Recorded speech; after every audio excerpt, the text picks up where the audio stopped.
Hello, hi everyone.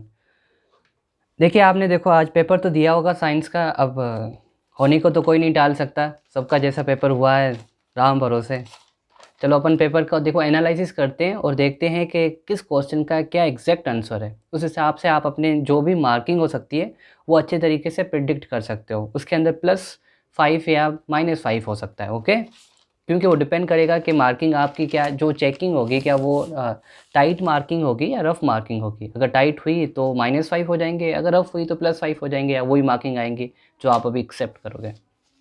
First question देखो क्या दिया हुआ था यहाँ पर। देखो फर्स्ट क्वेश्चन है साइंस क्लास की 10th आरबीएससी का पेपर है। अब इस के अंदर देखो फर्स्ट क्वेश्चन क्या है, मल्टीपल चॉइस क्वेश्चन। उसके अंदर 12 क्वेश्चन है और हर एक क्वेश्चन 1 मार्क्स का दिया हुआ है।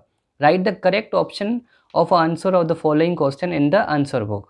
अब फर्स्ट देखो क्या क्वेश्चन है, the heart in human being are a part of system for A option nutrition है, दूसरा देखो क्या एक्सक्रिएशन है, तीसरा रेस्पिरेशन है, फोर्थ सर्कुलेशन है। अब ये तो बहुत सिंपल सा क्वेश्चन हो गया।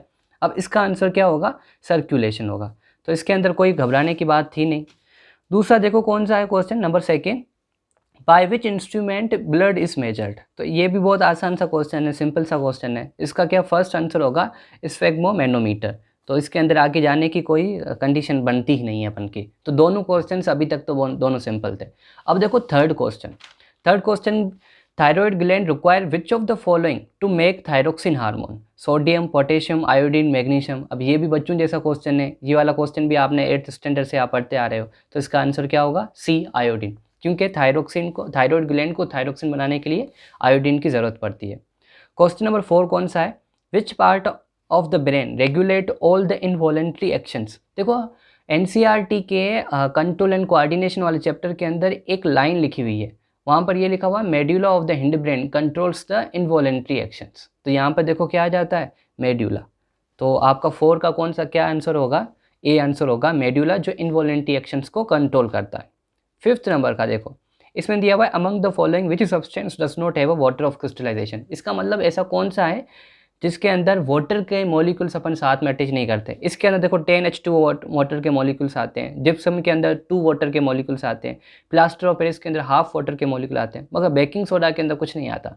इस वजह से 5th वाला आंसर क्या आएगा आपका, बेकिंग सोडा। क्योंकि इस वाला जब अपन आंसर लिखते हैं तो साथ में कोई भी हमारा वाटर का मॉलिक्यूल्स हम इसमें अटैच नहीं लिखते। तो दोनों 5 तक हमारे देखो एमसीक्यूज बहुत सिंपल है। अब देखो 6 वाला नंबर वाला भी एमसीक्यूज बहुत ही सिंपल है। सिर्फ आपको डायग्राम दी गई है तो डायग्राम से आपको ऐसे हेजिटेट नहीं होना है या ऐसा नहीं समझना है पता नहीं क्या होगा। सबसे पहले क्वेश्चन पढ़ो और थोड़ी पेशेंस रखो। यहाँ पे देखो क्वेश्चन क्या दिया हुआ है, according to the given diagram identify the gas X formed in the observation. कि आपको एक्स गैस को आइडेंटिफाई करना है। देखो क्या ले रहा है, एक एसिड ले रहा है, उसके अंदर जिंक ग्रेन्यूल्स आ रहा है। हमें पता है जब भी एसिड किसी जिंक क्या एक मेटल है, मेटल के साथ रिएक्ट करेगा तो कौन सी गैस फॉर्म होती है, H = हाइड्रोजन गैस। तो यहाँ पे कौन सी गैस फॉर्म होगी, हाइड्रोजन गैस फॉर्म होगी। तो 6 का आंसर क्या होगा, सी। 7 में, and element Q's soft and can be cut by knife easily, element reacts vigorously with cold water, identify the element from the following. कैसा कौन सा एलिमेंट है जो बहुत ही सॉफ्ट होता है।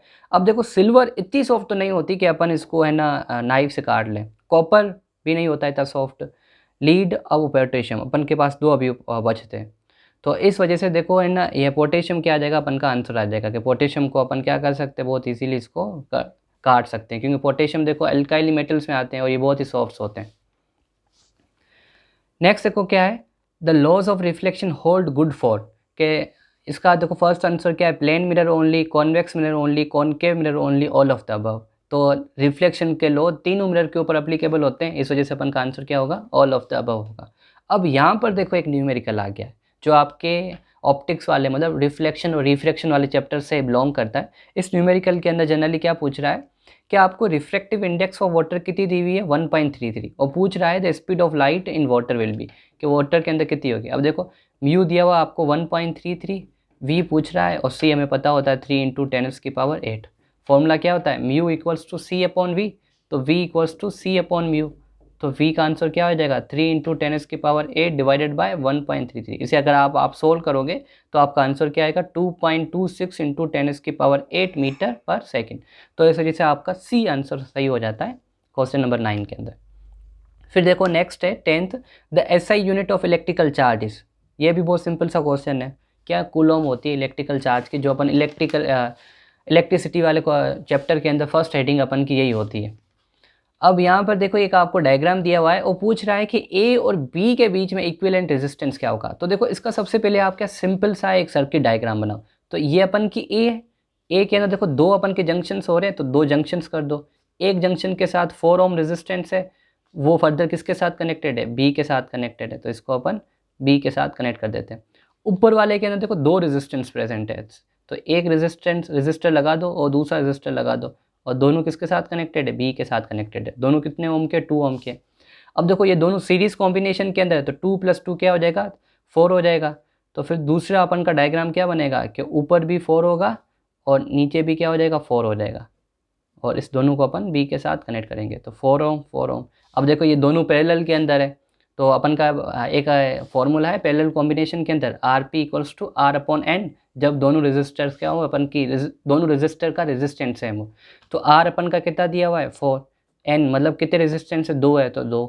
तो अपन का आंसर क्या आ जाएगा, Rp = 2। अगर आपको ये वाला फॉर्मूला नहीं आता तो आप Rp = 1/Rp = 1/R1 + 1/R2, इस फॉर्मूले से भी इसका आप आंसर निकाल सकते थे, दोनों सेम था। बस यहाँ पर एक छोटा सा आपको माइंड का यूज़ करना था कि ये दो रेजिस्टर्स है, वो किस कॉम्बिनेशन में दिए ऐसे। अगर आप ये सिंपल सर्किट बना सकते हो तो ईजीनेस से आपने आंसर कर लिया होगा। अब मैंने बच्चों से पूछा तो बहुत सारे बच्चों ने, जिन्होंने मेरे को आंसर बताया, सब रॉन्ग की आंसर बताया, वो एक अलग बात है। तो इस वजह से इसका आंसर क्या आएगा, 2 ओम रेजिस्टर आएगा। The device use for producing electrical current is called, electrical motor, electrical generator, ammeter, ये तो दोनों क्या है, मेजर करते हैं। इलेक्ट्रिकल मोटर खुद इलेक्ट्रिकल करंट पे चलती है, तो फिर अपन का एक ही बचता है, इलेक्ट्रिकल जनरेटर। तो इलेक्ट्रिकल जनरेटर यूज़ किया जाता है इलेक्ट्रिकल करंट या इलेक्ट्रिसिटी को प्रोड्यूस करने के लिए। तो यहाँ पर देखो जो भी अपन ने 1 मार्क वाले क्वेश्चन पढ़े वो सारे क्वेश्चन सिंपल है। तो इस हिसाब से अपन ये नहीं कह सकते कि हमारे सेक्शन ए के अंदर एमसीक्यूज़ में कोई भी टफ क्वेश्चन पूछा गया। लैंग्वेज भी बहुत सिंपल थी और कॉन्सेप्ट्स के हिसाब से जो क्वेश्चन दिए हुए वो भी बहुत सिंपल है, इंट्रोडक्शन से ही दिए हुए, तो ज़्यादा डीप नहीं दिए हुए। अब देखो अपन क्वेश्चन नंबर 2 पे आते हैं, फिल इन द ब्लैंक्स। अब इस ब्लैंक्स के अंदर अपन को क्या करना है, इस वाले क्वेश्चन के अंदर कि एक दिया हुआ है फर्स्ट वाला question, the timing and amount of hormone released are regulated by feedback mechanism. तो अपन का आंसर क्या आएगा, फीडबैक मैकेनिज्म आएगा। हमने पढ़ा है कि लास्ट वाले अपन के ये कंट्रोल एंड कोऑर्डिनेशन वाले चैप्टर से बिलोंग है, और इसके अंदर लिखा हुआ है कि जो आपके हार्मोन की मैकेनिज्म होती है ये फीडबैक मैकेनिज्म से कंट्रोल होती है। फिर देखो दूसरा क्या दिया हुआ है, दूसरा जनरली देखो आपका दिया हुआ है कि सेकंड नंबर वाला, the nervous systems uses dash impulse to transmit message. तो इसके अंदर क्या आएगा, इलेक्ट्रिक आएगा। हमें पता है कि इलेक्ट्रिकल इम्पल्स को ट्रांसफ़र करता है। और थर्ड वाले के अंदर, in ecosystem there is always dash of energy from one trophic to another trophic level. तो अपन यहाँ पे क्या लिखेंगे, तो यहाँ पर देखो एक तो आपको लिखना है डिक्रीजमेंट। तो डिक्रीजमेंट होती है एक तो एनर्जी की। अगर वो ये पूछना चाह रहा है कि कितनी % एनर्जी ट्रांसफ़र होती है, तो आपको यहाँ पर 10% भी लिख देना था। तो आप दोनों तरफ से सिक्योर हो जाते हो कि अगर वो डिक्रीजमेंट पूछना चाह रहा है तो हमें पता है कि एनर्जी डिक्रीज़ होती है। अगर वो 10% पूछना चाह रहा है तो दोनों अपन के आंसर हो जाते हैं। तो कुछ बच्चे कह रहे थे कि सर हम तो 10% लिख के आ रहे हैं, कुछ बच्चे कह रहे हैं हम डिक्रीजमेंट लिख के आ रहे हैं, और कुछ ने कहा कि हम तो सर दोनों लेके आ रहे हैं। तो मेरे हिसाब से ये वाला आंसर सही है, डिक्रीजमेंट के साथ साथ ब्रैकेट में 10% लिखना था। तो इस चीज़ से दोनों चीज़ें क्लियर हो जाती है और आपका ये एमसीक्यूज़ पूरा एग्जैक्ट हो जाता है। क्योंकि ये जो इसने थ्योरी दी है ये थोड़ी कंफ्यूजिंग लैंग्वेज इसने यूज़ की है, तो इस हिसाब से अपन को अच्छे तरीके से पता नहीं चल रहा है कि वो सिर्फ डिक्रीजमेंट टर्म के लिए पूछ रहा है या हमारे को ये पूछ रहा है कि कितनी एनर्जी ट्रांसफ़र हो रही है। तो इस वजह से अपन को दोनों आंसर लिख देना है। Tehri river is built on Ganga river, ये भी एक सिंपल सा क्वेश्चन है लास्ट वाले चैप्टर 16 में से। अब यहाँ पे दिया हुआ the ratio of image distance v and object distance u are represent by, हमें पता है m = v/u। तो m क्या है, मैग्नीफिकेशन। तो यहाँ पे क्या लिखना था, मैग्नीफिकेशन ऑफ लेंस। 6 नंबर पर dash is use for construction of filament in electrical bulb. ये भी बहुत आसान है, टंगस्टन्स को यूज़ करते हैं अपन इलेक्ट्रिकल फिलामेंट के इलेक्ट्रिकल बल्ब के अंदर एज ए फिलामेंट के तौर पे, क्योंकि इसकी जो मेल्टिंग पॉइंट होती है वो बहुत ही ज़्यादा होती है। तो यहाँ पर देखो अपन ने सेक्शन बी के मतलब सेक्शन ए के अंदर क्वेश्चन नंबर 2 अटेम्प्ट किया, फिल इन द ब्लैंक्स। वो भी बहुत ईजी दिए हुए, और इस हिसाब से अभी तक जो पेपर का लेवल है वो बहुत ही ईजी है। अब अपन नेक्स्ट क्वेश्चन नंबर 3 के ऊपर टूवर्ड मूव करते हैं और देखते हैं वहाँ पर कैसे है। अब क्वेश्चन नंबर 3 के अंदर देखो, यहाँ पर very short answer type questions, answer the questions in the one word और इन वन लाइन, मतलब 1 मार्क वाले अपन के क्वेश्चन अभी आ गए और ये भी बहुत सिंपल होंगे, मैं होप करता हूँ। चलो देखते हैं अपन। यहाँ पर देखो फर्स्ट क्वेश्चन है, nervous tissues are made up of which organized network of tissues है। तो यहाँ पे देखो इसका आंसर क्या आएगा, न्यूरॉन्स आएगा, कि जो नर्वस सिस्टम टिश्यूज़ होते हैं वो किस चीज़ के बने होते हैं, न्यूरॉन्स के बने होते हैं। ये इसने जो लैंग्वेज है वो अच्छे तरीके से नहीं यूज़ की है। इसको ये लिखना था जनरली कि जो नर्वस टिश्यूज़ होते हैं, the nervous tissues are made up of which unit structures, या the unit structures of the nervous tissues are, तो वो अपन का आंसर हो जाता है न्यूरॉन्स एंड नर्व सेल्स। तो मैं क्वेश्चन नंबर इस वाली क्वेश्चन की जो लैंग्वेज है उससे सेटिस्फाइड नहीं होता हूँ, क्योंकि वो एक बच्चों को कन्फ्यूजन प्रोड्यूस कर देगा कि पूछ क्या रहा है, 2 बार टिश्यूज़ कह दिया है और कोई मीनिंग अच्छे तरीके से सही नहीं निकल रही है। अब सेकेंड नंबर पर, which endocrine gland results regulate growth of human body, ये भी बहुत आसान है। क्या है इसका आंसर, पिट्यूटरी ग्लैंड क्या करती है, ग्रोथ को रेगुलेट करती है। थर्ड नंबर पर, right the full name of CFC, simple सा क्वेश्चन है, chlorofluorocarbons. Coliform bacteria is found in which organ in humans, या तो आप इंटेस्टाइन लिख देते या स्मॉल इंटेस्टाइन लिखते, दोनों आंसर आपके राइट माने जाएंगे। व्हाट इज़ द रीसाइक्लिंग, ये भी बहुत आसान सा क्वेश्चन है कि अपन चीज़ों को क्या कर दे, उसको एक टाइम यूज़ ना करें, फर्दर से अपन उनको किसी और पर्पज़ के लिए बनाए, तो इस प्रोसेस को क्या कहते हैं, रीसाइक्लिंग कहते हैं। ये भी आपने अटेम्प्ट कर लिया होगा। Right the name of acid present in orange, acetic acid, बहुत सिंपल है। Draw a label diagram for conduction of electricity bye an aqueous solution of N acid. इसके अंदर देखो जो अपन ने इलेक्ट्रोलाइसिस वाला डायग्राम पढ़ा है, आप सब ने पढ़ा होगा, इलेक्ट्रोलाइसिस ऑफ वाटर, उसके अंदर इलेक्ट्रिसिटी की कंडक्शन तो होती है, तो वो वाला अगर आप डायग्राम बना देते हो तो ये वाला क्वेश्चन सही माना जाता है। और 8, write the difference between acid and base on the basis of test, बहुत आसान है। एसिड क्या होते हैं, सोर होते हैं, बेस क्या होते हैं, बिटर होते हैं। Write the cause of tooth decay, क्या हो जाती है अपन की माउथ की pH 5.5 से भी कम हो जाती है, तब वो टूथ डिके कॉज करती है, और क्यों होती है, बैक्टीरिया के कारण होती है। Right, what is the function of rheostat in electrical circuit, तो इसको आप 2 तरीके से आंसर लिख सकते हो कि rheostat is a device which is use to increase the resistance और in order to use to increase और डिक्रीज द रेजिस्टेंस, या आप ये भी यूज़ कर सकते हो कि रियोस्टेट की हेल्प की वजह से अपन सर्किट के अंदर इलेक्ट्रिकल करंट के अमाउंट को कम या ज़्यादा कर सकते हैं। या आप करंट के हिसाब से अगर आप लिखते हो या रेजिस्टेंस के हिसाब से लिखते हो, आपका दोनों आंसर राइट माने जाते हैं। What is the difference between direct current and alternating current है, ये भी सिंपल सा लिखना है कि डायरेक्ट करंट की डायरेक्शन हमेशा सेम रहती है, अल्टरनेटिंग करंट की डायरेक्शन हमेशा क्या रहती है, रिवर्स होती है इक्वल टाइम में। या कोई और भी लिख सकते थे कि ये शॉर्ट डिस्टेंस तक ट्रांसफ़र होती है और ये लॉन्ग रेंज तक अपन क्या कर सकते हैं, इसको ट्रांसफ़र कर सकते हैं। तो जो भी आपको डिफरेंस आता है वो आप लिख सकते हो। या ये AC जनरेटर में प्रोड्यूस होती है, DC जनरेटर में produce, sorry direct current DC generator में प्रोड्यूस होती है और अल्टरनेटिंग करंट AC जनरेटर में प्रोड्यूस होती है। तो जो भी आपको डिफरेंस याद थे, 4-5 आपके टीचर्स ने करवाए होंगे, कोई भी एक डिफरेंस लिख सकते थे। Which type of magnetical field is produce in A current carrying long straight solenoid, कि सोलेनोइड के अंदर कौन सी मैग्नेटिकल फील्ड प्रोड्यूस होती है, तो कौन सी मैग्नेटिकल फील्ड प्रोड्यूस होती है, बार मैग्नेटिज्म जैसी ही मैग्नेटिकल फील्ड प्रोड्यूस होती है, क्योंकि ये एक ऐसा है, सोलेनोइड के अपन की स्ट्रक्चर देखो कुछ इस तरीके की होती है, तो इसके अंदर देखो इस तरीके की क्या इलेक्ट्रिकल करंट प्रोड्यूस होती है। तो यहाँ पे अपन एक को नॉर्थ मानते हैं, एक साउथ, तो नॉर्थ और साउथ क्या फॉर्म करते हैं, एक बार मैग्नेटिक फॉर्म करते हैं, तो बार मैग्नेटिक जैसी ही इलेक्ट्रिकल मैग्नेटिकल फील्ड प्रोड्यूस होती है। तो यहाँ पर सारे क्वेश्चन सही है, बस यहाँ पर एक डिससेटिस्फिकेशन मेरे को मिली क्वेश्चन नंबर 1 के अंदर, जहाँ पर उन्होंने लैंग्वेज अच्छे तरीके से नहीं लिखी है, और क्वेश्चन का आंसर बहुत सिंपल है, न्यूरॉन लिखना था या नर्व सेल लिखनी थी। अब देखो सेक्शन बी के ऊपर अपन आते हैं।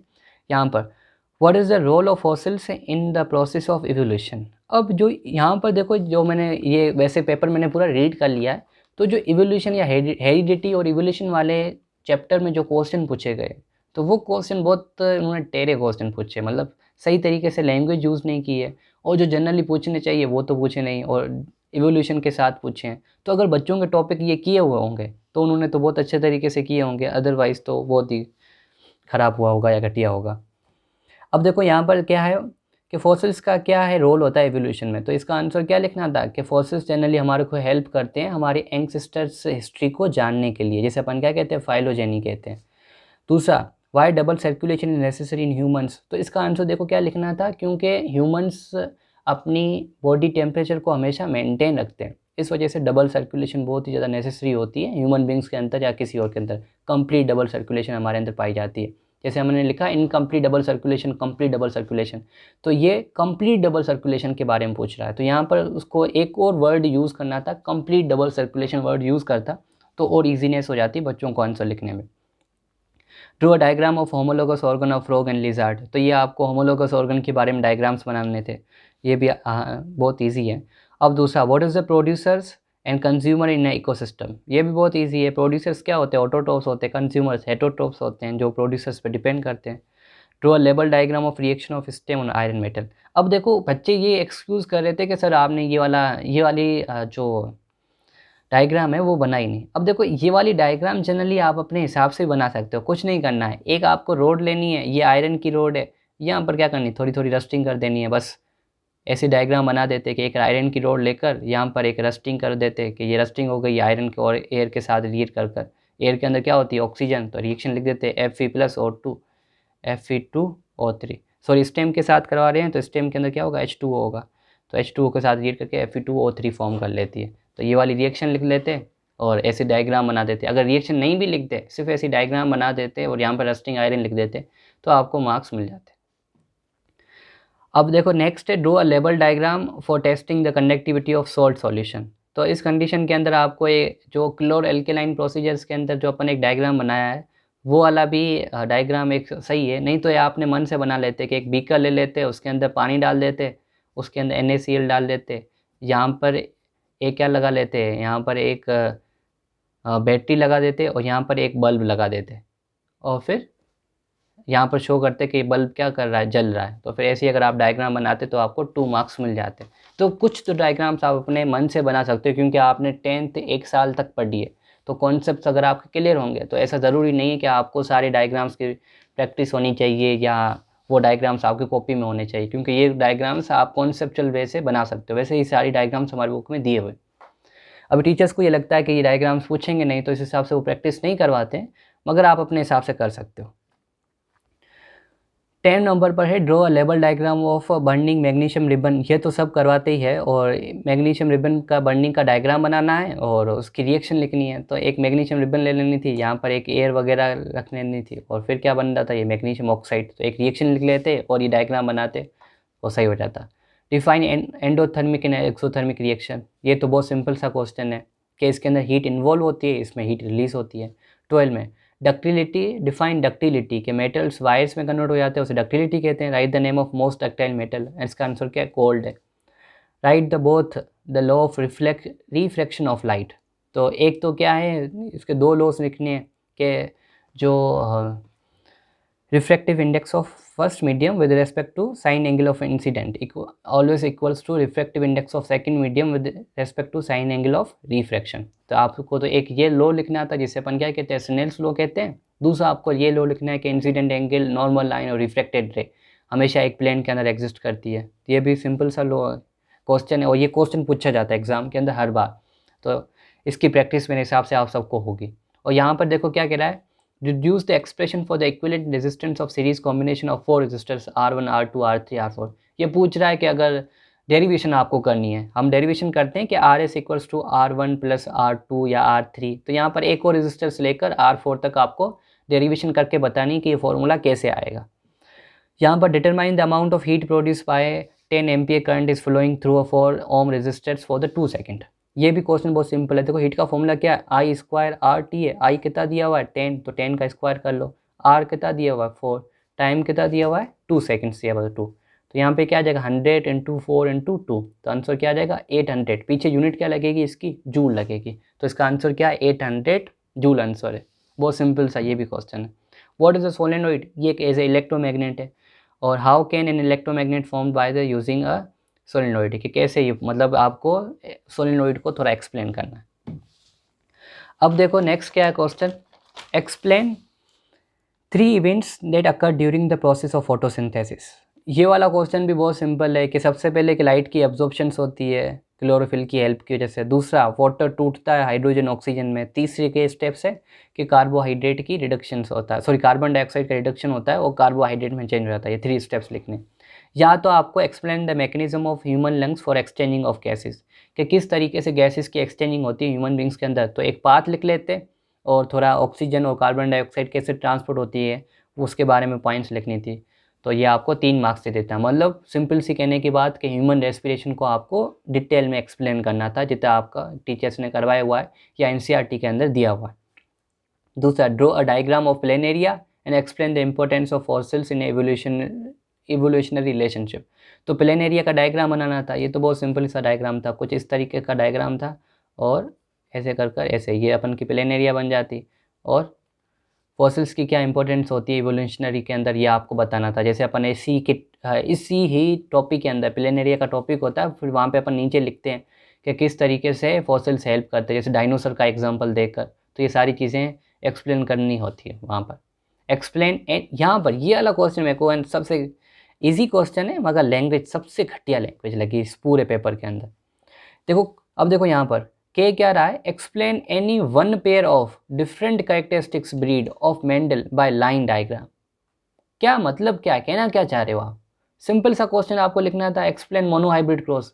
तो यहाँ पर आपको देखो क्या कह रहा है कि ऐसा लो मतलब है ना, आप ब्रीड का मतलब क्रॉस, कि ऐसे क्रॉस को एक्सप्लेन करो जिसके अंदर अपन वन पेयर को उठाते हैं। और हमें पता है कि मोनोहाइब्रिड क्रॉस के अंदर अपन एक करेक्ट, वन पेयर का मतलब एक करेक्टर हो गया, एक ही करेक्टर को अपन उठाकर एक्सप्लेन करते हैं।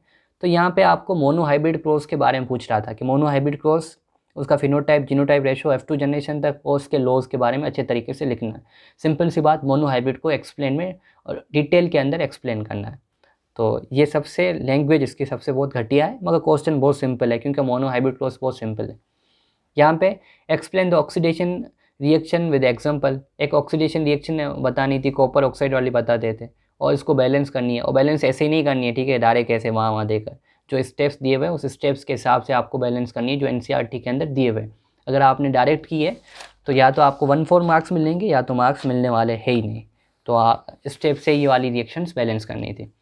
फिर देखो अब 20 नंबर क्वेश्चन क्या दिया, right the principle of an electrical motor, किस प्रिंसिपल पे काम करती है, इलेक्ट्रोमैग्नेटिज्म पे काम करती है।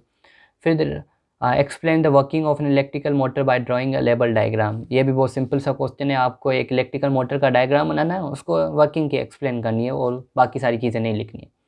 ये पूछ रहा है फ्लेमिंग लेफ्ट हैंड रूल बताना, बहुत सिंपल सा है। क्या है, FBI, फोर्स, थंब अपन की फोर्स को रिप्रेजेंट करेगा। अपन की जो मिडल फिंगर होगी वो मैग्नेटिकल फील्ड को रिप्रेजेंट करेगी, मिडल फिंगर।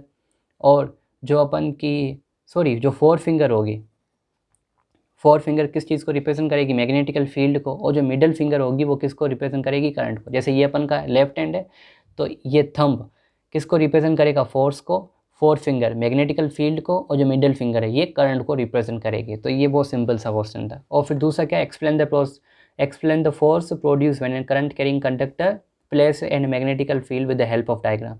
तो यहाँ पर आप इलेक्ट्रिकल मोटर वाला अगर आप डायग्राम बनाते हो तो आपका आंसर राइट माना जाता है, क्योंकि इलेक्ट्रिकल मोटर के अंदर एक कंडक्टर फोर्स एक्सपीरियंस करता है तभी तो वो रोटेट होगा।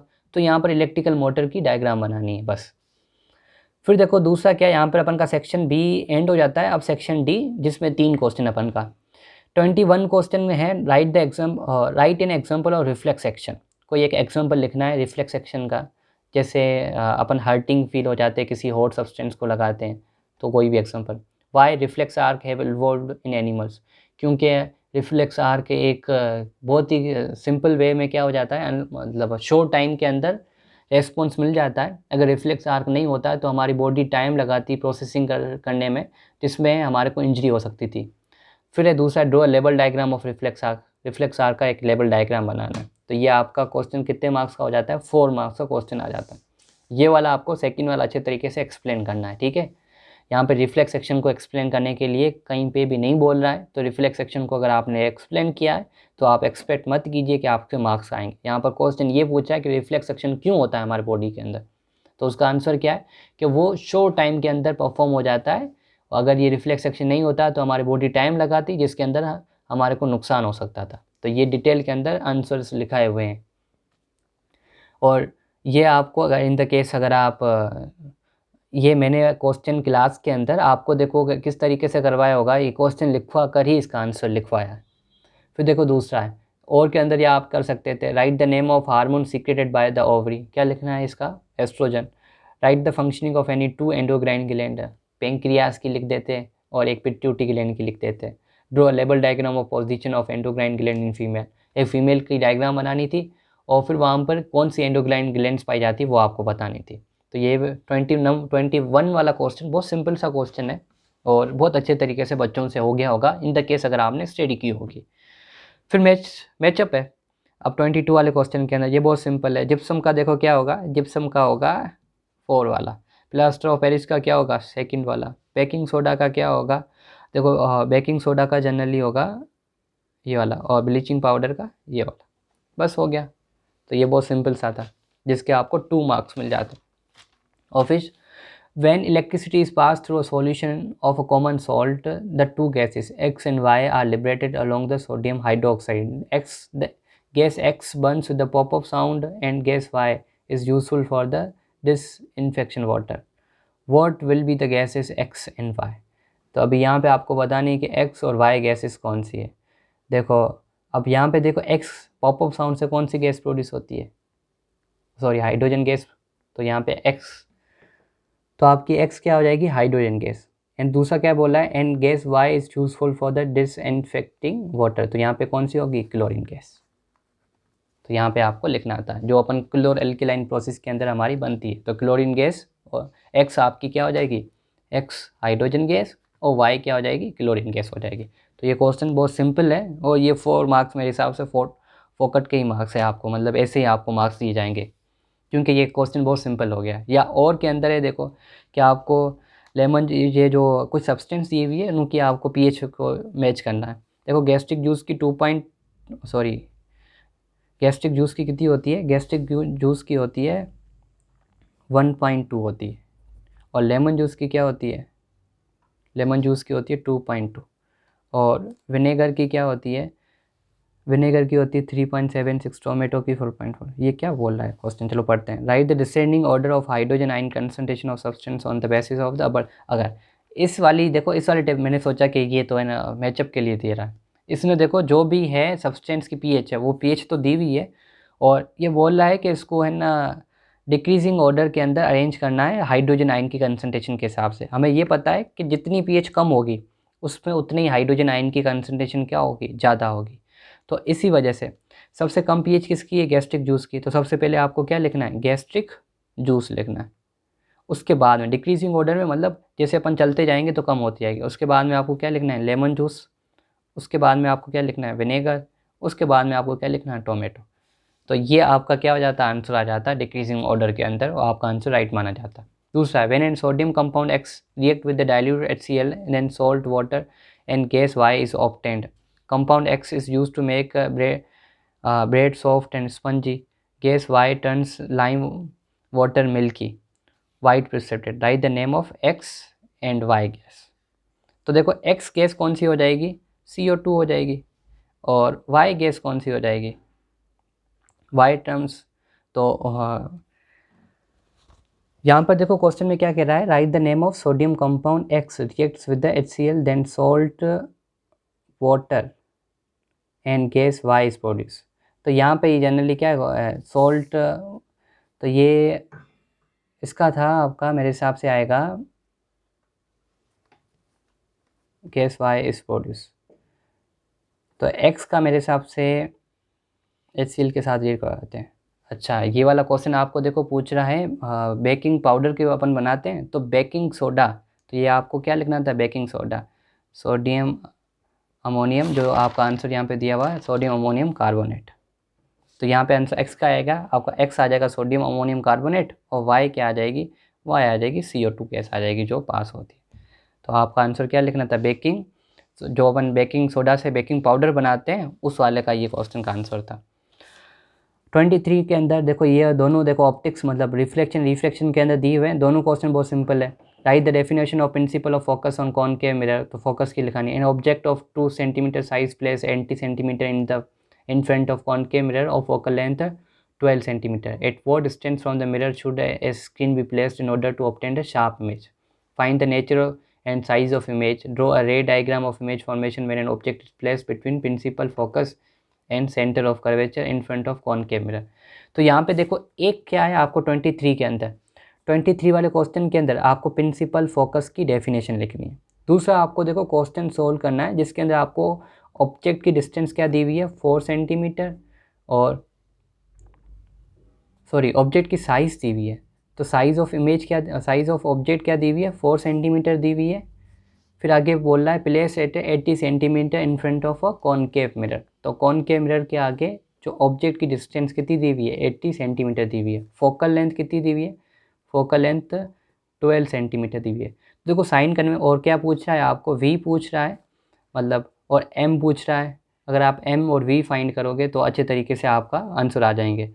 तो देखो इस कंडीशन के अंदर फॉर्मूला कौन सा लगेगा, 1/f equals to 1/v plus 1/u वाला फॉर्मूला लगेगा। और मैग्नीफिकेशन के लिए क्या आ जाएगा -v/u वाला फॉर्मूला आएगा। अब यहाँ पे देखो फोकल लेंथ दिया हुआ है, u दिया हुआ है, तो v आराम से निकल जाएगा, मगर साइन कन्वेंशन के हिसाब से u आपका नेगेटिव माना जाएगा और f भी आपको क्या लेना है, नेगेटिव लेना। तो आपका आंसर आ जाएगा और m के अंदर वैल्यू पुट करते ही आपको आ जाएगा। और फिर दूसरा देखो आपको एक तो मतलब इसके अंदर आपको v का आंसर निकालना है, इस क्वेश्चन को इक्वेशन को सोल्व करोगे और ये सारी वैल्यू रखोगे तो आ जाएगा। और m का निकालना है, अगर m आपका नेगेटिव आएगा तो आप क्या लिखोगे कि ये रियल होगी और इन्वर्टेड होगी। और m अगर सपोज़ करो 1 से ज़्यादा आ जाता है तो ये मैग्नीफाइड हो जाएगी, और कम आता है तो ये क्या हो जाएगी, स्मॉल हो जाएगी। 1 आता है तो इक्वल। अगर ये m पॉजिटिव आता है, जो भी होगा वो आपको आंसर सोल्व करना पड़ेगा। अगर पॉजिटिव आएगा तो वर्चुअल होगी और इरेक्ट होगी। दूसरा देखो पूछ रहा है पावर ऑफ लेंस को बताना है, reciprocal of focal length. Doctor क्या करता है, प्रिस्क्राइब्ड करता है पावर ऑफ लेंस कितनी है 2 डायोप्टर। इसका मतलब कि लेंस कौन सा होगा, हमें पता है कि पावर ऑफ लेंस पॉजिटिव किस में होती है, कॉन्वेक्स के अंदर होती है। दूसरा क्या पूछ रहा है आपको, एक और क्वेश्चन पूछ रहा है कि इसकी फोकल लेंथ क्या होगी। तो फोकल लेंथ बहुत आसान है, p इक्वल्स टू 1/f, तो f equals to 1/p is equals to 1/2। तो आंसर क्या आ जाएगा, 1 को अगर आप 2 से डिवाइड करोगे तो 0.5, तो इसकी फोकल लेंथ क्या आ जाएगी 0.5 मीटर आ जाएगी। और पूछ रहा है what type of lens is in this lens, convex हो गया। और एक कोई भी एक रे डायग्राम बनाओ कॉनकेव लेंस के अंदर, कोई जो अपन के दो केसेस दी हुई, एक इन्फिनेटिव, एक ऑप्टिकल सेंटर और इन्फिनेटिव के बीच के अंदर जो आपको आती है वो आप एक डायग्राम बना देते तो आपके ये 4 मार्क्स हो जाते। तो ओवरऑल 2-3 क्वेश्चन के अंदर लैंग्वेज टफ थी। बाय द वे साइंस का पेपर बहुत इजी था, अगर आपने अच्छे तरीके से पढ़ाई की होगी तो मैं होप करता हूँ कि आपके 100 आउट ऑफ 100 भी आ सकते हैं। अगर 100 आउट ऑफ 100 नहीं भी आए, अगर आपके 90+ मार्क्स आते हैं तो मतलब आपका साइंस का पेपर अच्छा गया। हमारे को 100 लेकर कोई ऐसा बड़ा काम तो होने वाला हो नहीं। तो इसी वजह से अगर आपके अच्छे मार्क्स आ गए, मतलब अच्छे तरीके से तैयारी की है, तो 90+ तो मेरे हिसाब से आ ही जाएंगे। Good luck to all of you for your best results.